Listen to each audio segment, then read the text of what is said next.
the way the montage is set up and the way it made it so that underdogs were the people that everybody rooted for instead of the people who had talent their whole lives.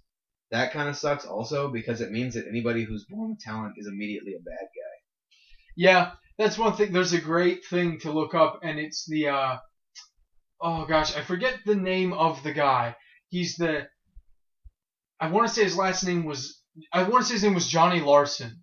He was committed so much larceny. He was the quote villain in the Karate Kid. Yeah. But it's Patton Oswalt telling the story of the Karate Kid from his point of view, and how it's just this asshole poor kid that shows up and starts like trashing his dances and trying to get with his girlfriend. That's what it seems like. It's ridiculous. But what's also sucks about that is like they almost murdered him at one point. Like they almost murdered the Karate Kid. They almost beat him to death until Mr. Miyagi comes in and goes hard. But that now sounds really bad when you say it we like are that. gonna. That's why Now we're gonna go back to talking about World War Z though. Man, it took a big turn because we did start at World War Z, didn't we? We did, and then we went everywhere else. But now we're back. Okay, we made a U-turn. That guy looks like a tentacle beast. I don't know. Like I'm he looking could at be. him It's because he's got away. like crazy looking mask deal going on. Yeah. No, Some sort of Lovecraftian nightmare. But man, every Lovecraftian dream is a nightmare if you really think about it's it. because there's no such thing as a Lovecraftian dream. It's That's just right. another nightmare he had. But okay, let's talk about World War Z. What did you want to talk about it? The biggest thing I wanted to go on with World War Z is just the recent release of the movie and how I will never see that movie, no matter how many people tell me it's good. I've had a bunch of people tell me it's a fucking badass zombie movie, but I would go see it if it wasn't called World War Z. That is the thing. I would go see it if it was not called World War Z. If they had given it any other name, I'd have been fine. That's World exactly War Z, fuck you. That's exactly the point I was about to make. You call it anything except for World War Z, and it's an awesome zombie movie. Exactly. But you call it World War Z, and you expect it to be the book, and it's not the book. It's not even close. Not at all. And that kind of upsets me because, number one, the book is so good, the book needs a true adaptation. But also... It needs to be like a web series. Or like not even a web series. Just make HBO do it. Honestly, I feel like I'd be more comfortable with Netflix taking it up. Because it's exactly like how Arrested Development was just made. And honestly, I feel like the way Arrested Development was just made might actually change media forever. Because you wouldn't have to wait forever for fucking episodes to come out. You could marathon all of the episodes that came out. Like it's a giant-ass movie. Or you could limit yourself. It doesn't matter. Which is what I love about what happened with Arrested Development recently. Aside from the fact that it was just an incredible series that got redone. That was fun to watch. That's actually the next thing I want to go into. I love the fact that like they released it all at once. That was really fucking good. And that's essentially how books are. You get them all at once, and you can dedicate so much time to each part, and you're not limited by like a network standards or like sponsors because like Arrested Development had like a Kickstarter thing going on. They got everything back the way it needed to be. You know, as far as I know, I think that it also had some sponsors. I mean, it would have to have like some of the funding to like pay those actors, but like it was just done in such a perfect way without like having to cater to anybody's specific needs. Kind of like the Walking Dead show, which is bullshit because they show like 2013 model cars in this apocalyptic universe for some stupid reason. Like they are driving a Kia that is a 2013 model at one point. I don't watch the show. I just know this because it's miserable, and I love to make myself miserable by reading things. But I couldn't even get past that when I saw that. I was like, I'm never watching another episode because it's so fucking stupid. Now, what was the bridge you were trying to make between Arrested Development being good and The Walking Dead being awful? Like The Walking Dead like has like a sponsor thing going on. Like so like oh, I see. Like and like it's so prominent, like, and they choose the wrong sponsors. Like if I was in charge of The Walking Dead, I would have made Ozarka or some other bottled water place a fucking sponsor.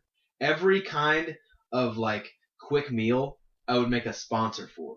Like yeah. Top Ramen, I would get the shit out of their sponsorship if I could, because it's so easy to incorporate that into a zombie story. Like you'd be like, oh yeah, Top Ramen, I haven't had this since we fucking started this, and you know. How do you go wrong with something like that? Or like if they don't even have to call attention to like, you know, Ozarka is so delicious, they would just have to be like, you know, oh, I got all these bottles, and they'd have to show Ozarka as a prominent bottle. Okay, so my question for you you're is sitting down and it's comedy. okay. So my question for you is in terms of the comedy stuff. Uh, I feel like I grew up, or at least I was at a good age to be an Arrested Development fan, which I think Arrested Development is fine, but I'm friends with a lot of people who went so far as to say that it was the greatest comedy show ever. It's definitely the most well written comedy show ever to me. Like as far as like the way it's written into like how everything comes together, everything merges perfectly. But like they make it, and so many of there's like so many twists and turns as far as like comedy is concerned. I'm surprised that the guy who wrote it wasn't like some sort of like action writer or mystery writer. He writes in circles so well. It's fucking awesome. Like everything comes together like perfectly. I know I'm saying like a lot, but you're gonna get over it. But it's just ridiculous how well he puts his story together, which is what I appreciate. Like I wouldn't say it is the most perfect comedy ever made. In fact, I like some comedies far more, but I'm gonna put it up there in my top 10 favorite shows as far as what is hilarious. Because there are better ones out there, but it writes itself so well and it's just done so perfectly that it's hard not to appreciate it like a little further than what you really want to. See, because when I think of my favorite shows, for me, I can't decide out of comedy shows.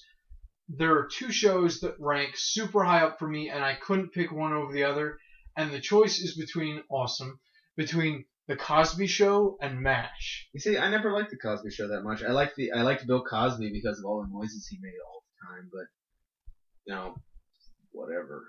And also, MASH, I personally just didn't care for it, and like Tony loves the shit out of that show. I just couldn't get into it. It wasn't something I could personally get behind as a show. And I'm not saying I dislike it. I'm just saying it's just not for me. I was just so about those shows. And the big thing I liked about them, and I feel like Arrested Development definitely has portions of this for sure, and that's it. They're good ensemble shows. It was never just one person that made it funny. That's what I didn't like about a lot of. That's what I didn't enjoy a lot about stuff like Seinfeld and Everybody Loves Raymond and stuff like that. I never really watched Seinfeld, and I stopped watching Everybody Loves Raymond after like season 2 because I just couldn't handle. Yay, Deborah! I need something from you. Right? Yeah. Well, thanks, Elmo. Elmo? No, it's not Elmo. I'm just making fun of you. If you were gonna say anything, you'd say 22, like from the Venture Brothers. Except I've never watched that. You need to watch it. It's another very. I don't need to do anything. No, anyway, you don't have to do anything. You need to do that. I don't. You do. That's going to be my response to you. But anyway, you can. I allow it. You need to do that. You need to make that your response to me. My big thing, my need thing, is that in a lot of those shows, like Everybody Loves Raymond and Seinfeld, the funniest character was never the main character, and in Jerry. I gotta find a new place for this fucking Xbox. It's not an Xbox, you know that. I gotta find a new place for this fucking Xbox. But damn it! I'm actually. Did you know that like